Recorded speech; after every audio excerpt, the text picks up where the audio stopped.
Everybody has a story, and everyone is deserving of friendship, kindness, and acceptance. Today's story is about Teddy and the book is called Teddy Loses His Ears by Christine Milkovic Krauss. Story about a real life rescue cat who lost his ears to frostbite in minus 50-degree temperatures in Central. Don't worry, we'll be right back with Teddy's story and the many lessons we can learn from it on the Writer's Corner live show.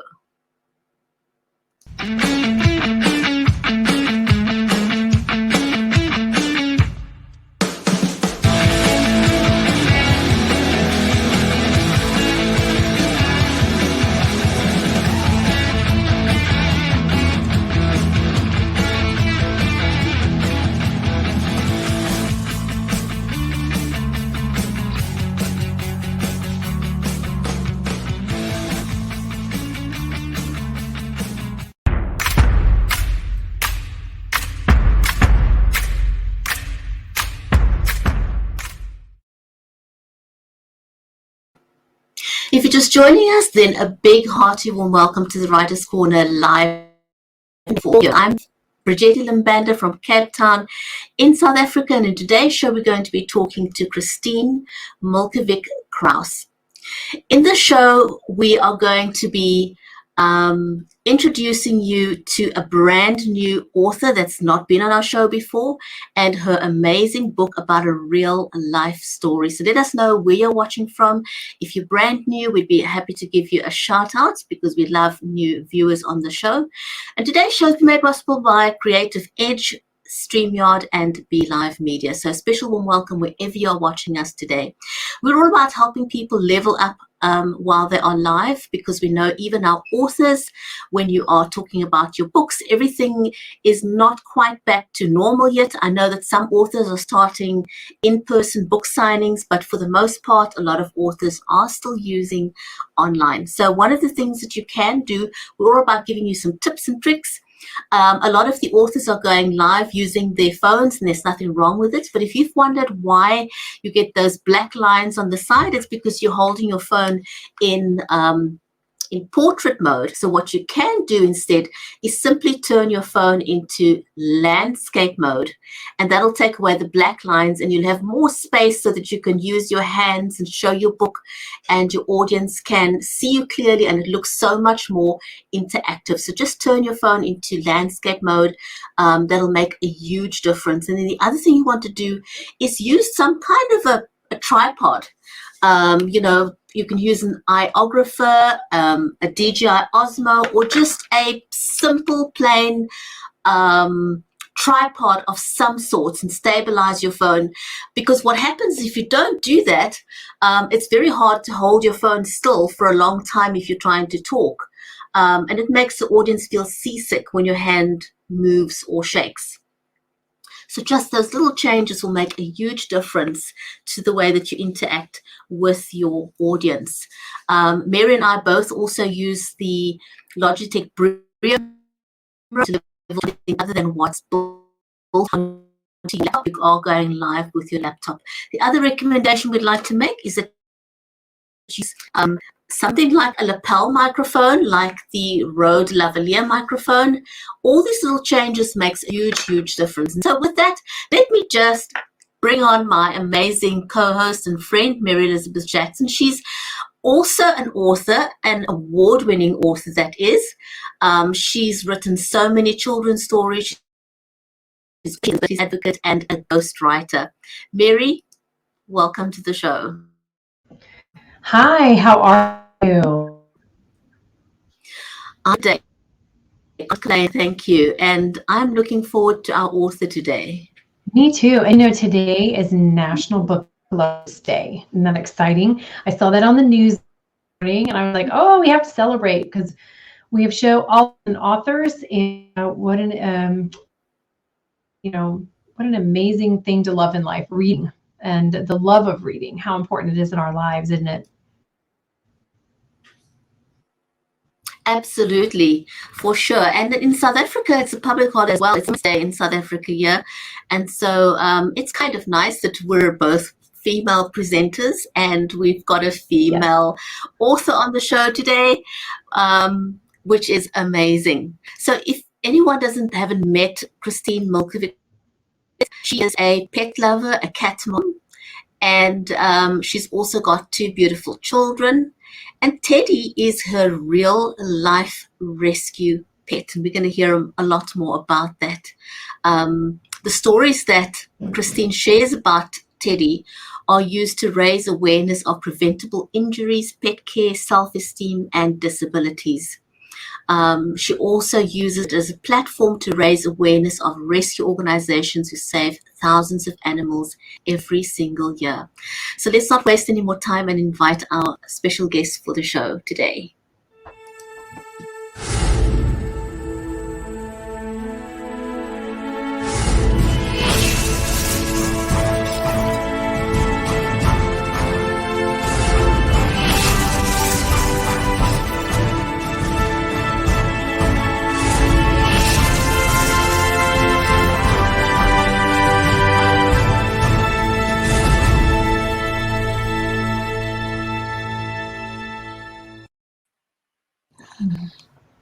Hello. Hi. Welcome, Hi, welcome. Thank you. Hi. We're so excited to have you today. Thank you. I'm so excited to be here. And coincidentally, Mary, yesterday was National Cat Day. Ah, nice. Oh, wow. Nice. Lots to celebrate.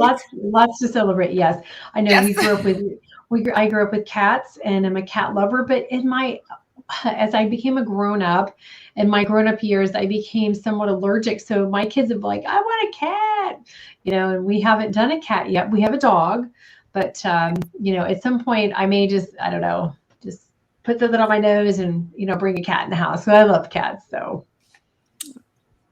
I love cats too. Yeah, they're very self-sufficient and they just bring so much joy and love and cuddles. So I'm just over the moon with my rescue cat. So I couldn't be happier with our pick. And they're a lot like teenagers. I'll let you pet me. Don't pet me. Yes, you can look at me. Yes, I want love now. Very aloof. And then they just come home for food. Yes. Yeah, we've got our neighbor's cat live at our house as well, always here. And in fact, she just visits the neighborhood. She just loves visiting the neighborhood. Anyway, so tell us how you met Teddy. Tell us the story of Teddy. How did Teddy come to be a part of your life and your family? Well, I heard about this rescue organization through friends who were doing fostering online, and they put me in touch with Heart and Soul Dog and Cat Rescue Organization, and I volunteered to be a foster mom for pets, which is essentially just giving a pet a temporary home until they can be adopted into their forever home. So we started out with kittens, and it was just so much fun. Then we were looking on the website and we saw Teddy. Now, somebody has to volunteer to be a foster mom before that pet gets a spot on a truck to drive from central Canada to the West Coast where it can be adopted. And nobody was really volunteering to take this cat in particular. And I think it's because he looked different. He had no ears. He kind of looked a little bit angry and very feral looking. And I thought, well, this cat's been through a lot. I can't believe no one's adopting him. I think he looks cute, and my children absolutely wanted to give this cat a second chance. And so we volunteered to foster Teddy. And then as it turns out, he just really fit in with our family. And that's the great thing about fostering animals, is you get an opportunity to see if that pet fits with your lifestyle, and Teddy really did. So we officially adopted Teddy Easter 2021. And he's a very lucky Teddy to have found you guys as well. So all animals and humans need love, right? Oh, absolutely. Yeah, they do. Absolutely. So is this the first time you guys had become a foster family with Teddy, or had this, because I know reading about you, that this was partly during the pandemic. Had you done this before then? Yes, so just right before Teddy, we fostered a litter of kittens over Christmas, the pandemic 2021. And since we adopted Teddy, we've fostered a couple of new mom cats, and there are 11 kittens total. So we had 2 moms and 7 kittens from one litter, and 3 kittens from another, 4 kittens from another litter, and 2 moms. So we had 11 cats total in addition to Teddy. Wow, that is amazing. Oh my gosh. Well, we need lots of love like that in the world. We thank you for doing that. That's awesome. And I know your kids absolutely love it. Oh, it's just so much fun. These kittens just bounce around the house and destroy everything, and I could watch them for hours. It's just easy entertainment. Oh my So cute. goodness. They need their own YouTube channel. Yeah, right? Yes, they do. You should. Oh my goodness, that's a marvelous idea. People are entertained by. I mean, it's like I could sit and watch. When my sons were young, we had a fishbowl, and I could sit and watch this fishbowl all day long. I never got tired of it. Just watching all that movement was so therapeutic and entertaining all at the same time. So, what was it about Teddy in particular that grabbed you? I mean, you've got other rescue kittens in your home, but what was it about Teddy that pulled on your heartstrings and made you feel like you wanted to use Teddy to make a difference? Just I felt like Teddy's story was so unique, and it was something I'd never heard of. I know people know not to leave your pets or children in a car when it's hot out, but I don't think anyone really thinks about when it's too cold. So learning about Teddy's story and then kind of researching his backstory, I just had to know what happened to this cat. And my children's reactions to the cat, well, first of all, when I picked Teddy up to foster him, I opened the cage, the crate, and he just snuggled my face. And I think he just imprinted on me automatically. And then we had a few weeks with him at home, and he's just so quirky and funny and just a lap cat, just cuddled with me and slept with me. And when the rescue organization told me that they have a confirmed adoption for Teddy, I was like, I don't think so. I got very possessive over Teddy, and that's when I knew I couldn't let this cat go. He was mine. Belongs with me. That's so sweet. Well, having this going on in your life, what ended up making you want to write the book about him, like to turn it into a book for children? Because obviously there are a lot of avenues that the story can go and platforms that it can support. But what made you want to do it, and what are the hidden gems in the book, do you feel? Well, I wanted to do it because, I think as far as pet care goes, people can learn from this story. And it's good to teach children at a very young age. And because I had now adopted a cat, I wasn't going to be helping the organization with fostering. So I wanted to somehow create a platform for them to raise awareness to other people so that they can continue bringing on more foster families and getting donations. And so I thought this book would raise awareness that way. But then also judging. I mean, I judged the cat just like probably everybody else. We thought he would be an angry cat. Nobody wanted to foster this cat because he looked different. And you know what? At the end of the day, he turned out to be an amazing pet. And just because people or cats look different, it's okay to ask those questions and not prejudge them, not make assumptions. So that was part of the reason I felt like the story needed to be told, because it taught me a lesson too. And yeah, I just really wanted to share that message with children, and also just to be kind and accept people or pets for who they are. So Teddy's a lovable character, so he relates to children, and I think they can connect with the story on an emotional level. Yeah. So, Absolutely. are there any, apart from just the lessons for animals, I think there are lessons in there for us as people as well, as far as acceptance is concerned? Yeah, absolutely. So in the story, it shows Teddy's journey about what he went through, and then how he felt once he looked different, and kind of the struggles that he went through. And then when people were asking him questions, he thought they were making fun of him, but they really weren't. They were just curious to hear about his story, and they actually thought he was brave, and they supported him. And yeah, I think there's lessons there for everybody. About just being kind and friendship, and not making up whispering theories about what could have happened to that person. Just ask those questions and acknowledge it. And I think acknowledgement goes a long way. It does. In talking. Yeah, and understanding and learning from people's stories, because everybody is different. And so the only way we can learn and grow is to ask those questions. Yeah. Where is Teddy right now? Teddy's probably sitting on the front porch soaking in some sun. No. Yeah, Teddy spends a lot of time guarding the property, and he's such a celebrity. Everybody walking past wants to pet Teddy. Children come and knock on the door and ask if Teddy can play, and he loves it. He absolutely loves it. He's very popular in the neighborhood, in the community.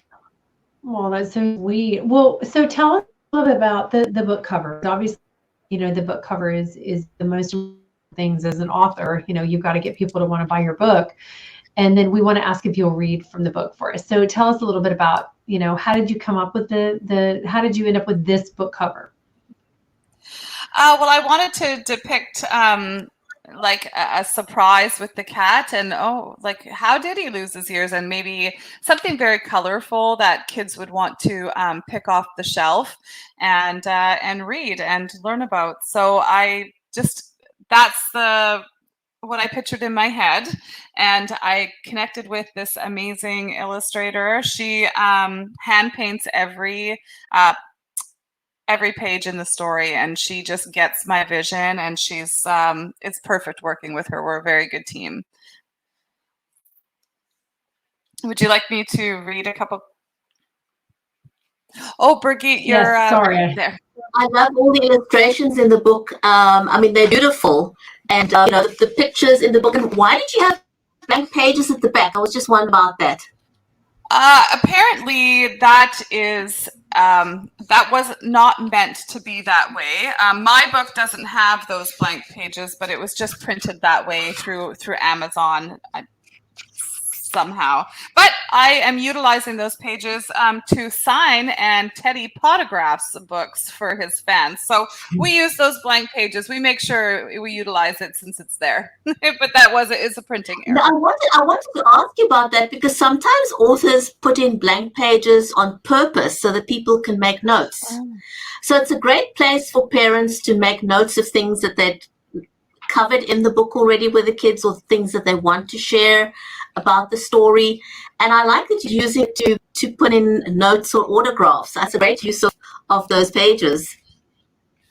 Yes, Teddy has a stamp with a paw print on it, and he signs every book. That's so cute. Yeah, we'd love for you to read some from the book for us. Well, sure. So again, this is a true story about Teddy in central Canada, and he was found frozen in a barn by a farmer by happenstance. It was a fluke. Teddy was really on his last legs there. He was not very conscious, but the farmer took him in and warmed him up, and so we'll go from that point. As the ice melted from his fur, Teddy's ears began to disappear. The vet said Teddy lost his ears from extreme cold called frostbite. So as the ice melted, his ears started disappearing too. Mm-hmm. Teddy looked in the mirror, surprised by his reflection. Sometimes Teddy would feel sad that he looked so different from all the other cats. And the story goes on to show that he was asked many questions about his missing ears. Were you in an accident? Why don't you have any ears? Can you still hear? which are all actually really real questions people would ask me about my cat. People were very curious about his story, and these are all real questions. But I'll just read a little bit here. By sharing his experience, Teddy hopes his story will help save other pets from preventable injuries like his by reminding us to keep our pets inside when it's cold. And on every page, there is a hidden mouse. That's Teddy's favorite toy in real life, too. So kids have to look for the hidden mouse on every page. And there's also a fun page in the beginning of the story where you have to spot the real Teddy. Only one of these cats is the real Teddy, so you need to find him. So there's a few Cute. interactive little things in the story, but the artwork really is quite impressive. I'm very grateful to have connected with this artist. Yeah, it's a very personal relationship to have with someone that gets your Yes. vision. Yeah, they become part of what you're doing. So it is a very important part of the journey as a children's author. Yes, and it's been so easy. I just sent her my stories, and she's like, the story jumps out at me, and this is what I see, and I'm like, that's exactly what I wanted. So it's perfect. Nice. It's a great symbiotic relationship. That's wonderful. So tell me, is this a once-off story? Are you planning to write some more about Teddy? What's next for you, and what's next for Teddy? Well, Teddy Loves Spaghetti is the next book that's going to be coming out, and that should be out this year in a couple of months, actually. And that all of the stories about Teddy are true. So Teddy loves spaghetti, and he's a very well-behaved cat. He doesn't jump on tables or counters, but when we had spaghetti night as a family, this cat jumped on the table, knocked the bowl of spaghetti over, and just started chowing down like more than Garfield would eat lasagna. And I just thought, I've had cats my whole life. I've never seen a cat eat pasta before. And so this one is a funny story, but more about maybe what we should not be feeding our pets. It's more about nutrition for children and pet care for animals, alternatives to food-based rewards. And it touches a little bit on diabetes and maybe seeing friends with a diabetic blood monitor in their arm and understanding why they have that. And just... yeah, so it's a more of a story about nutrition. So each story, you don't need to know his first story to read the second story. They're all independent with their own lessons. After that, we have Teddy Visits the Vet, and another surprise came out of Teddy's visit to the vet. It is a big reveal, and my children's reaction to that inspired that story as well. And then we'll go into Teddy Gets Adopted. So all of these journeys are things we went through together with this cat, and how the children reacted to these things were just so inspirational to me that I had to put pen to paper. Well, it's nice that you have that you've got a true base story to go from, because then you've got so much more mileage out of it, I think. And children, I mean, I have kids too, and they're inspirational all day long. I mean, they just kind of, they do something. Oh, that's a book. Oh, that's a story. Oh, that's an idea of some sort, Oh, absolutely. Sometimes I'll just listen to my children just thinking that they're nonstop talkers. And I'll just start typing what they're saying because they're just writing the story themselves. So people ask me what's next for Teddy, and I'm like, I don't know, whatever presents itself to me. It's really exciting. That is exciting. Yes. Yes.